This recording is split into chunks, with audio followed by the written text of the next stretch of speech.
Let's talk about the, impending freedom of 95 ex-Boko Haram fighters who have undergone an intensive de-radicalization, rehabilitation, and reintegration, known as DRR.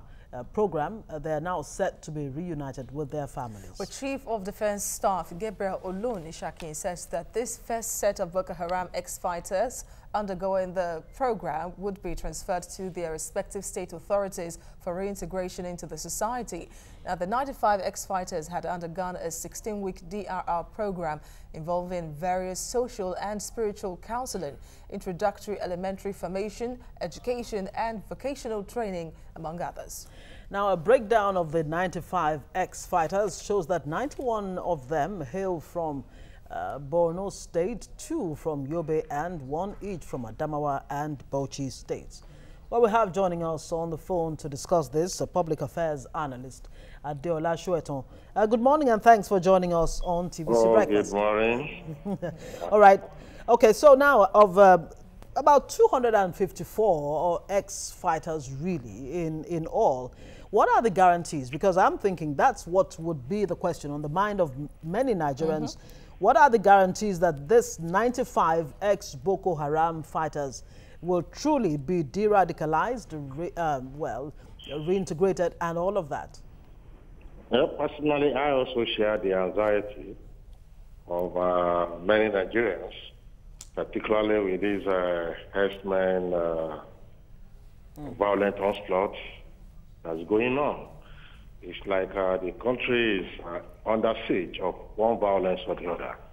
But however, releasing pardon or rehabilitating prisoners is a conventional, globally accepted standard.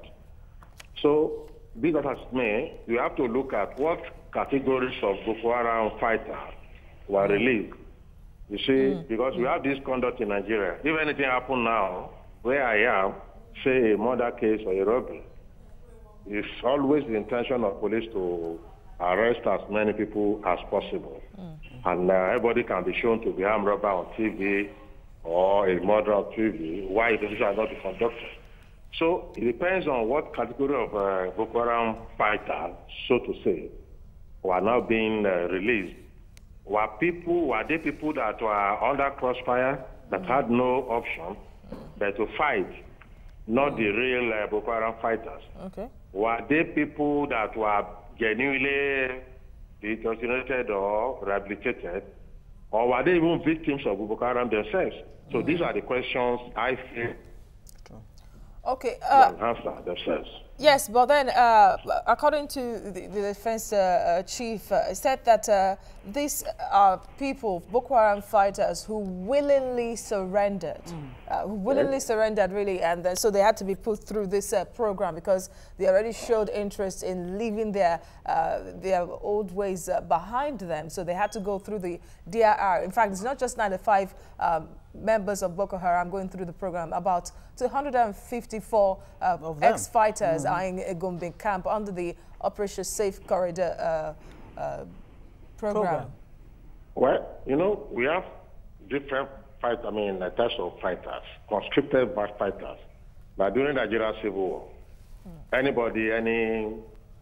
old person that is old enough to carry gun can just be rounded up at bus stop and be conscripted to war. But if these are real leaders, like now, if Shekarau is arrested now, I will not support, no matter how rehabilitated he is, he should go for it. But I feel that to really make it okay, to satisfy all legitimate processes, is to have those who identify as fighters, is to have gone ahead to present them for trial.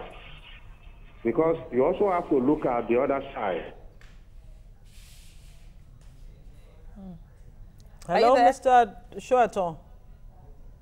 Unnecessary. But the government may also be looking at where maybe they want to use them as a bait for others to disarm. However, no matter what they do, if the conditions that made them to Boko Haram in the first 6 months, the conditions, economic problems in Nigeria, and of course, the elite arrogance and the elite corruption that pulled people into Boko Haram, if those conditions are still existing, no matter how rehabilitated they are likely going to go back. Don't forget, I think recently, two of the women, the Chibok ladies, went back to Boko Haram's camp because they could not survive the circumstances, and maybe for other reasons. So the bottom line is that even a prisoner, that's what we call halfway home. If a prisoner is to be released now, and you don't put him or her under serious training to be economically independent, to make sure that it's useful, is going to go back into crime. The same thing applies to Boko Haram fighters.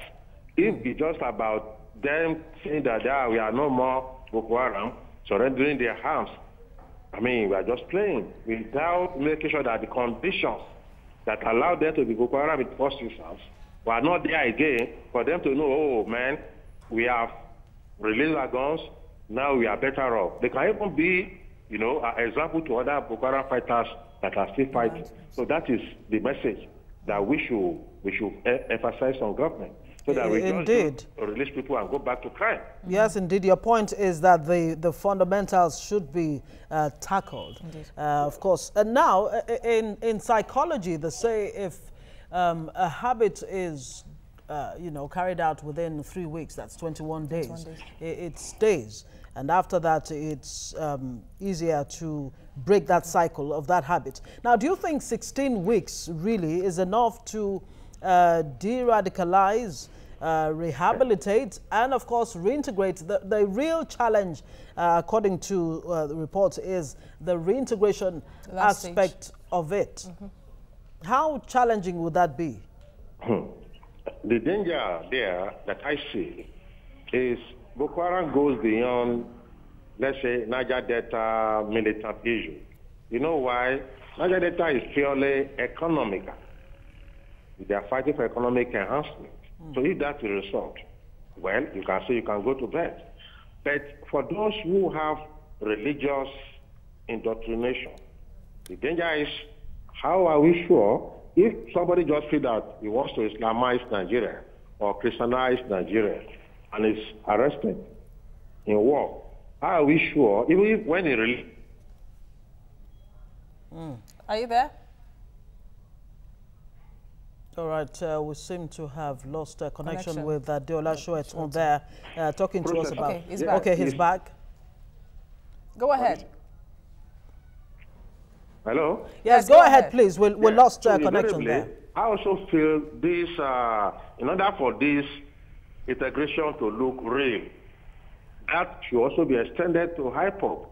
Because you have a lot of IPOB fighters, they are not even fighters anyway, IPOB protesters that have not gone so bad as Boko Haram fighters. So I feel that the government should also look into that, so that all those IPOB boys that were arrested during the crisis should be, honestly, should be rehabilitated and be released. The same thing applies to the Niger Delta men, so that it don't look like because of certain reasons, Boko Haram people are being released when they have committed the worst crime ever committed in recent history in Nigeria.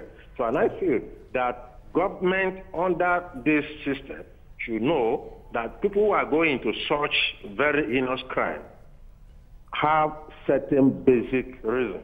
And those reasons really is economic.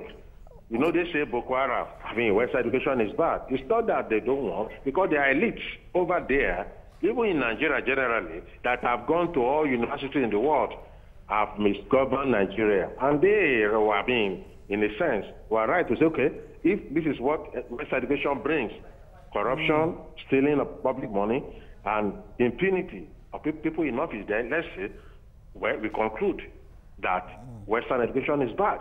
They may be right in a sense, based on their own experience too, as Nigerians and of course as Northerners, who have had opportunities of their leaders governing Nigeria more than other ethnic elites. So that is where the danger is. Okay. So the issue is, if we want lasting peace, we need to change the economic system that are affecting overwhelming majority of Nigerian youth. into Yahoo Yahoo, into Boko Haram, into Niger Delta, into any other armed robbery and kidnapping. Okay, Adiola, would you suggest to the government really, or anyone that cares to listen, that these ex-fighters, because about 750 of them were initially released to their various state authorities after going through the same program. So would you say that after the release, that's the end, or there should be a periodic monitoring of these people, of how they are doing in their environment to, douse the tension and then ensure that they are not going back to Boko Haram fold again, like you said earlier? Well, I think the first thing is to make them responsible and, of course, meaningful. Any trade they want to do, they should be established. And I will work with so many youth agencies. We are in, the idea of empowering youth, it's not just about giving them Okada, giving them this and that. The organization, some organizations I work with, I make sure that if you give them all these things, rent shops for them, go back in a year to make sure they are there. The same thing applies. See, some of our citizens that came back from Libya, they were received in Edo, in other states. But what happened after? Some of them even went back to Libya because giving people 100,000 to go away after being in a place for about 10, 15 years is to solve any issue. All you need to do, if you are a barber, if you are a driver, if you want to go to school, it's going to be like a 10-year development program for ex-fighters in Boko Haram. If it's just about media coverage, then the governor is donating 100,000 to a fighter who has seen war, who has seen money, who are seeing criminal enjoyment, it will go back. Some of us that are even not ex-fighters, we know what society is saying, we know what the economy is about. So they should hand over them to their government, their governor. And again, governors should hand it over to youth councils, youth agencies that will set them up and monitor them for the next 5 years. If that is not done, man, you are just wasting our time. All right, okay. Another crime. In other words, 16 weeks really is not enough. There should be some kind of system in place to track the freed Boko Haram members. Especially at the grassroots level. Yes, indeed. Adiola Sowetan, public affairs commentator, thank you for your analysis on the show. Oh, thank you very much. Thank you.